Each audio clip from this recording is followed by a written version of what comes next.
sampai ke tahap ini, kenapa kita harus malu dengan kualiti? Kalau bercakap pasal kualiti, kita takkan sampai ke sini. Sorry untuk soalan tu lah, agak tajam soalan tu. Okey coach, inilah kualiti yang cuba ditonjolkan untuk lawan JDT sampai 8-1. Assalamualaikum. Syukur Alhamdulillah kepada Allah SWT. Secara realitinya semua orang pun mengetahui jurang semua pasukan bukan hanya kita dengan JDT. Jadi tak ada kepada pasukan JDT untuk meraih peringkat akhir. Apa yang kita, pada saya kita tak harus malu. Kalau ikut apa yang kita miliki, kita sampai ke tahap ini, kenapa kita harus malu dengan kualiti? Kalau bercakap pasal kualiti, kita takkan sampai ke sini. Sorry untuk soalan tu lah, agak tajam soalan tu. Tapi bagi saya, it's not nice dalam keadaan yang macam ni. Pemain awal cuba memberi persembahan yang kualiti, tapi kalau dengan apa tu tak masuk sense. Saya rasa abang boleh ambil lesen dan abang tahu sendiri macam mana keadaan tu. Dan betul macam terlalu macam beri ruang pada JDT gerak dan pemain pun. Sebab tu saya kata abang boleh ambil lesen dan boleh bercakap dan abang tahu macam mana keadaan sebenar. Coach, apa positif yang coach dapat dari pada especially untuk player muda coach? Alhamdulillah, kita hadir ke sini, kita bukan nak kalah 8-0. Kalau saya nak kalah 8-0, saya dah main parking bus daripada awal. Jadi kita parking bus pun salah, tak parking bus pun salah. Nak menggunakan hati manusia bukan senang. Jadi bagi saya, kenapa kita harus malu? Kita bertemu dengan pasukan yang memang jauh lagi level kuat mereka daripada kita. Jadi bagi saya masih lagi menghormati pasukan yang kuat. Sebaiknya kalau kita takut dengan apa yang berlaku malam ni, sudah pasti kita tak hadir ke sini. Kita pun tahu laluan kita ke tahap ini dan syukur kepada Allah SWT. Cuma bagi saya, kita kena realistik dengan apa yang berlaku dan kita mampu, itu saja kemampuan yang kita ada. Jadi bagi saya, syukur apa yang Allah berikan kepada saya. Walaupun 8 agak besar, kan, saya pun faham. Saya kata tak semua akan main bola untuk kena 8 biji. Tidak ada. Tapi sebagai seorang jurulatih juga, saya tidak ada keinginan sampai ke 8 biji untuk saya lepaskan. Tetapi Allah lebih mengetahui tentang apa perancangan itu. Kami saya menerimanya dan Alhamdulillah saya syukur. Ada banyak coach perbezaan di antara Perak dan JDT malam ni coach? Cukup besar. Kalau kita tengok, kita beraksi dengan pasukan intelligent team, intelligent players dan quality of players yang mereka ada. Dan semua mengetahui, saya rasa semua orang tahu dalam bola sepak Malaysia ni tentang kekuatan mereka. Dan mereka menunjukkan kesuksesan yang baik. Sudah pasti kita cuba mengekang daripada awal, tetapi itu yang kita mampu. Jadi saya rasa semua menurunkan barisan yang terbaik yang kita ada selama ni. Cumanya kecuali kita kehilangan Luciano sahaja. Dan bagi pemain-pemain, jangan usah malu kerana tanggungjawab saya akan pikul sepenuhnya dengan kekalahan tersebut. Dan insyaAllah kita akan melakukan yang lebih baik di masa akan datang. Ini turning point untuk kita. Kita perlu looking forward saja, tak perlu nak menoleh ke belakang lagi. So kenapa coach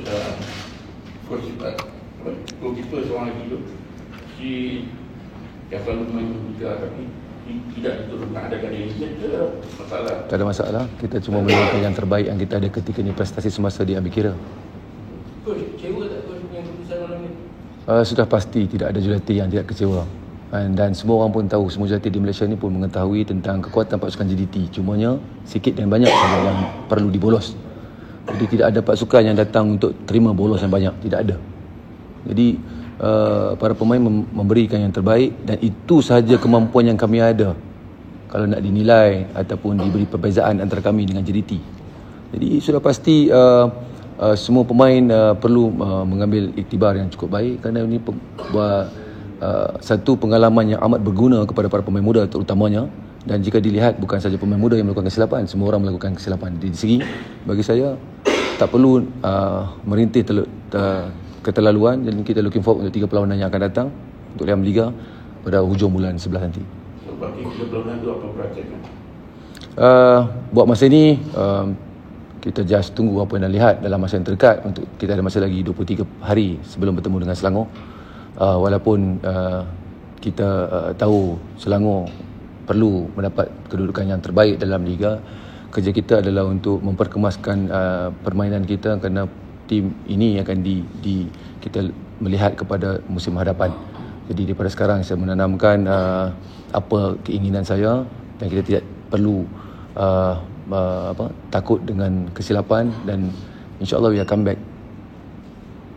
Coach buat satu kesimpulan kat sini lah Itu memang satu perjalanan yang ajaib Perak kat dalam Malaysia ni lah.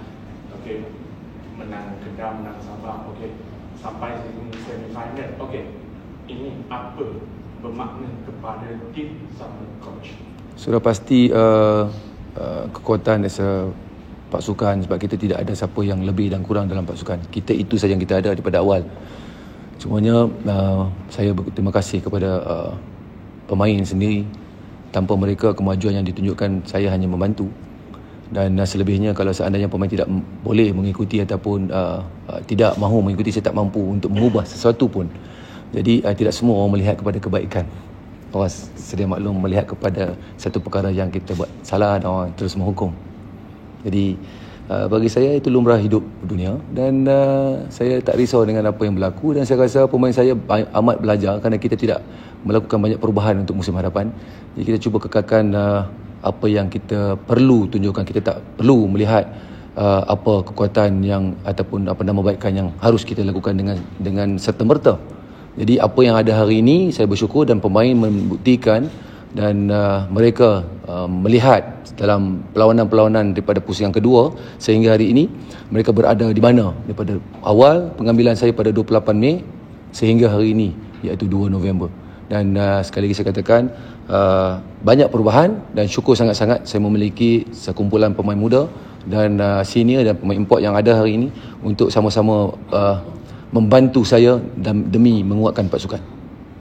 So adakah ada beberapa pemain muda yang you bawa tu dan tahu ni pemain untuk national call up, so apa yang paling you bawa yang ni ada 2-3 player pemain untuk under 23? Bagi saya atas pemain, saya hanya memberikan ruang dan peluang. Sebaiknya kalau kita tak bagi peluang, bila masa pemain muda akan menonjol, dan semua orang nak inginkan keputusan. Begitu juga dengan saya, setiap perlawanan perlukan keputusan. Tapi dalam masa sama, kita jangan lupa tanggungjawab kita kepada para pemain di Malaysia ni, yang kerap kali kita katakan tidak ada pemain, sedangkan kita sebagai seorang jujati tidak mahu mengambil peluang untuk memberikan ruang dan kesempatan kepada pemain untuk membuktikan sesuatu. Dan jika takut dengan kalah, semua pasukan takut akan kalah, sebab kalah satu musibah akan diberikan kepada ketua jurulatih. Jadi bagi saya, kenapa kita harus takut, sedangkan kita perlu tawakal. Seharusnya kekuatan kita pada Allah, sedangkan kita berusaha sebaik mungkin hanya lepas sebelum kita menerima kekalahan. Jadi saya rasa para pemain yang ada hari ini sebaiknya dia menunjukkan sesuatu, kerana pasukan bawah 23 tahun Malaysia pun ada jurulatih yang baru. Dan saya mengharapkan mereka memberi ruang dan peluang kepada pasukan Perak seandainya ada yang berkualiti. Dan saya tidak mengatakan kami yang berkualiti pemain saya, tetapi seandainya ada di mata mereka, saya bersyukur sangat-sangat, kerana ini peluang dan ruang kepada para pemain saya membuat lebih baik pada musim hadapan. Coach, balik pada game malam ni, Coach melihat perbezaan sampai sekarang untuk Perak? Ya, saya nampak ruang besar. Pemain saya agak gementar, walaupun di awal 5 minit ataupun sebelum jaringan itu terhasil, mereka berjaya mengimbangi perlawanan. Cumanya apabila satu jaringan telah dilepaskan, terus pasukan nampak agak takut untuk menerima ataupun buat hantaran. Jadi terhasil jaringan kedua, dan saya tidak langsung nampak ada foul ataupun tidak. Sebaliknya saya menyerahkan apa yang kita lakukan hari ini tidaklah sesempurna, sebab kita bertemu dengan pasukan yang cukup kuat. Dan kita cuba membawa permainan sebenarnya, tetapi itu kualiti yang kita ada. Jadi saya rasa sekarang kita nak comeback dengan 3 jaringan, dan pemain melihat dengan keadaan 7-1 ketika itu aggregate. Dan apa yang saya mampu katakan kepada mereka, just do it untuk pasukan, dan lakukan dengan plan asal kita, tetap dengan bermain bola walaupun apa juga keadaan. Kerana kalau kita takut tidak ada pasukan lagi di SSI ini menjadikan lebih daripada 1 gol. Kalau saya salah, betulkan saya. Jadi mana mungkin untuk kami yang berada di bawah dalam table untuk datang, dan kami cuba yang sebaik mungkin, itu saja. Adakah terlalu menghormati JDT? Saya masih lagi mengatakan sebelumnya, jika dilihat jaringan pertama, jaringan yang pertama separuh masa kedua dan deretan jaringan-jaringan yang terhasil, bagi saya quality yang membezakan kami dengan JDT. Terima kasih. Baik, sama. Assalamualaikum.